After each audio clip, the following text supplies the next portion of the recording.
Tadi Ground Sheikh. Saya baru dengar jabatan Kiai Haji Saifullah Yusuf, sahabat saya. Para kiai terhormat, Kiai Khos yang hadir, Kiai Haji Ali Akbar Marbun, Kiai Haji Mutawakil, Kiai Haji Hatsib Wahab yang saya hormati, Kiai Haji Zaki Mubarak, Profesor Zainal Abidin, Kiai Haji Sadid Johari, Kiai Haji Imam Bukhari, Ketua Muslimat NU, Ibu Khofifah Indar Parawansa, mantan Ketua TKD Prabowo, mantan. Boleh nggak ya? Boleh. Ketua Fatayat NU, Ibu Margaret Aliatul Maimunah, buka lawang. Wakil Presiden Republik Indonesia terpilih, Saudara Gibran Rakabuming Raka yang saya hormati, para Menteri Kabinet Indonesia Maju, yang hadir Menteri Agama Gus Yakut Khalil yang saya hormati, Menteri Investasi Saudara Bahlil Laha Dalia yang saya hormati,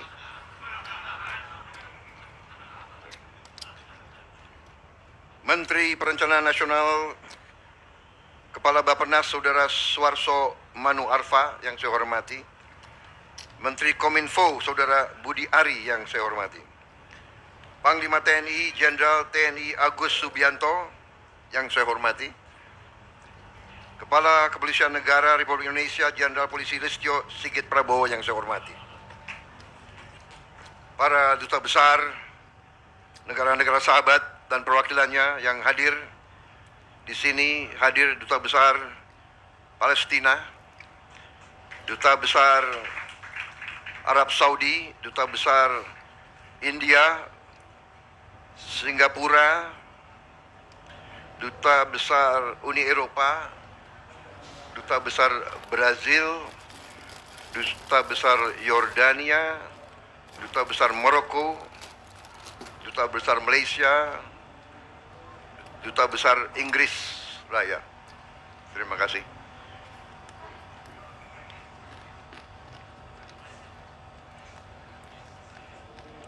Yang saya hormati para kiai, para nyai, habaib dan seluruh pengurus PBNU, pengurus Muslimat, pengurus Ansor, pengurus Pusat Fatayat, IPNU, IPPNU, serta para ketua pengurus wilayah NU seluruh Indonesia yang saya hormati.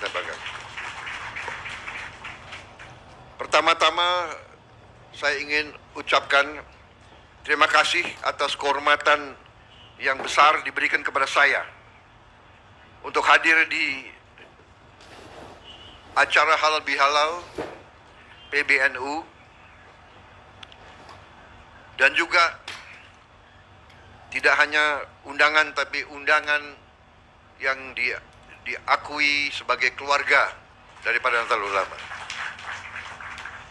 Memang saya merasa dekat dengan NU dari sejak muda, karena orang kalau bertanya kenapa seorang prajurit atau seorang tentara itu dekat sama kiai, sebenarnya itu sangat-sangat sederhana. Karena seorang prajurit itu dari muda sering dikirim ke daerah berbahaya menghadapi maut. Jadi kalau orang menghadapi maut itu yang dicari kiai. Jadi tidak usah aneh kenapa saya merasa dekat sama NU. Kebetulannya di sekitar waktu saya bertugas di Jawa Barat, memang kiai-kiainya banyak NU. Jadi di situ secara alamiah. Dan ini saya kira berlaku ya Pak Panglima dan Pak Kapolri. Kita ini profesinya selalu menghadapi bahaya, tiap hari menghadapi bahaya. Makanya tidak aneh kalau polisi dan tentara itu selalu yang dicari kiai. Yang Kristen pasti yang dicari pendeta dan pastor.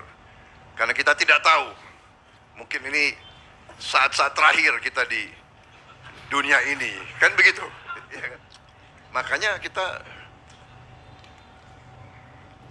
tapi yang nggak begitu bagus, begitu kita pulang tugas selamat, nah kadang-kadang yang dikunjungi bukan kiai dulu.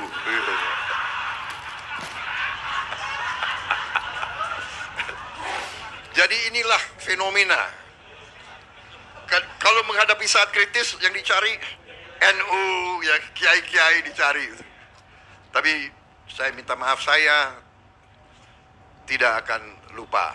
Jadi saya masih utang. Saya ingat utang itu nggak bisa dilupa. Saya masih utang tidak datang ke beberapa pesantren-pesantren penting yang kemarin banyak merestui perjuangan kami.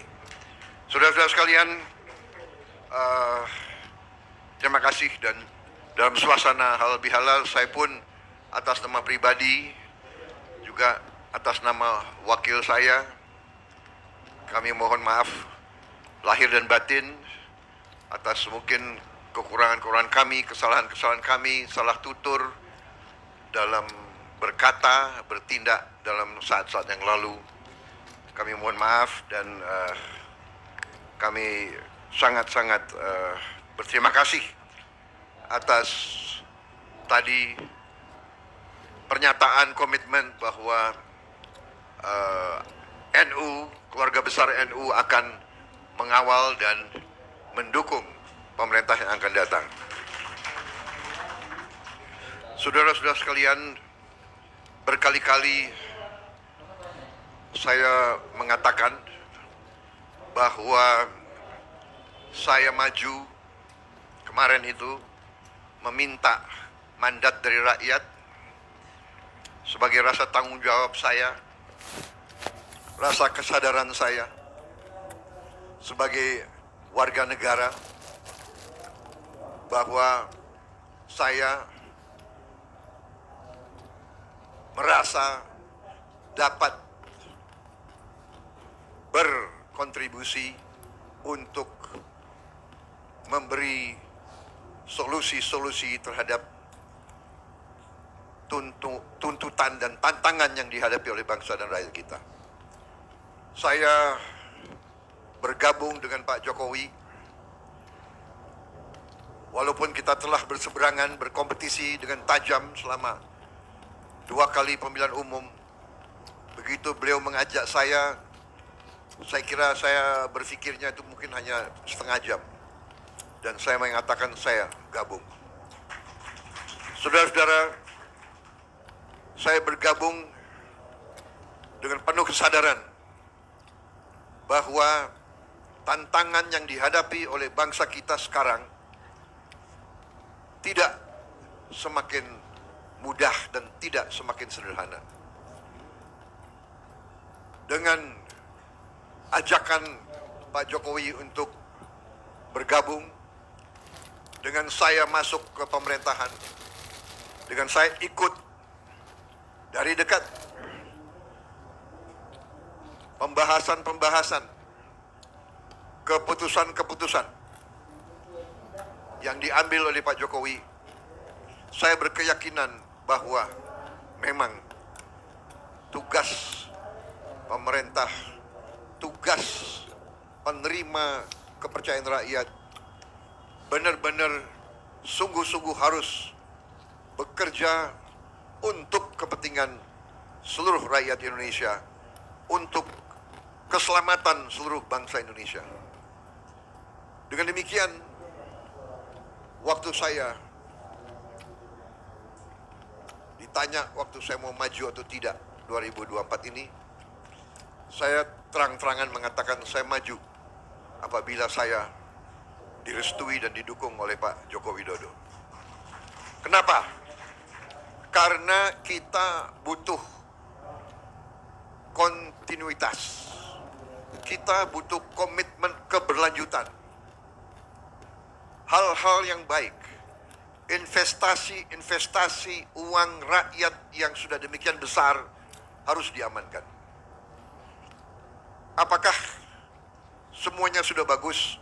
Tentunya tidak. Apakah perlu perbaikan? Tentunya perlu. Apakah kita perlu untuk berinisiatif, berinovasi, mencari solusi-solusi yang lebih cepat dirasakan oleh rakyat? Tentu itu harus kita lakukan. Saudara-saudara sekalian, alhamdulillah rakyat telah mengambil keputusan. Rakyat telah memberi mandatnya kepada Prabowo dan Gibran, tapi kami hanya tokoh. Tidak mungkin hanya dua orang yang akan selesaikan masalah bangsa. Kami maju dengan kesadaran bahwa kami didukung oleh suatu kumpulan tokoh, kumpulan kekuatan yang sangat besar. Kami merasa itu dan kami membutuhkan itu. Di antaranya adalah kekuatan Nahdlatul Ulama, kekuatan ormas Islam yang moderat, kekuatan Islam yang inklusif, kekuatan Islam yang rahmatan lil alamin, kekuatan Islam yang tidak punya rasa rendah diri, punya kepercayaan besar. Karena itu,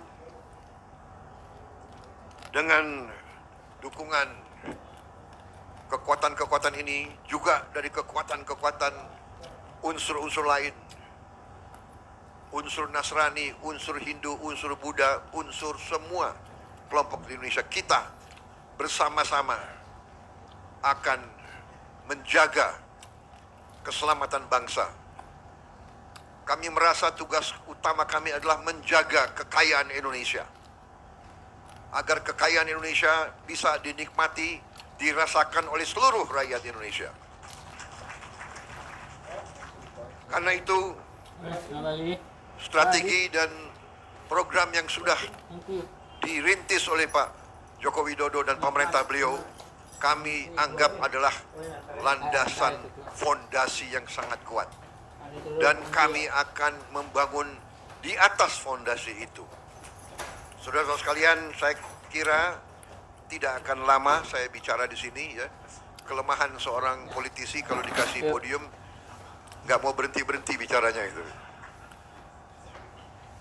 Saya tidak akan ulangi apa program kami sudah jelas, tapi intinya adalah setelah saat-saat ini menunggu penyerahan mandat yang final tanggal 20 Oktober yang akan datang, masa ini kami gunakan sebenar-benarnya dan sesungguh-sungguhnya untuk menyiapkan diri. Kami belajar masalah, kami kumpulkan para pakar, kami diskusi dengan semua unsur untuk kami rumuskan langkah-langkah sehingga tanggal 20 Oktober nanti dengan penyerahan mandat tidak akan ada vakum, tidak akan ada waktu yang terbuang. Dan untuk itu saya harus sampaikan di sini,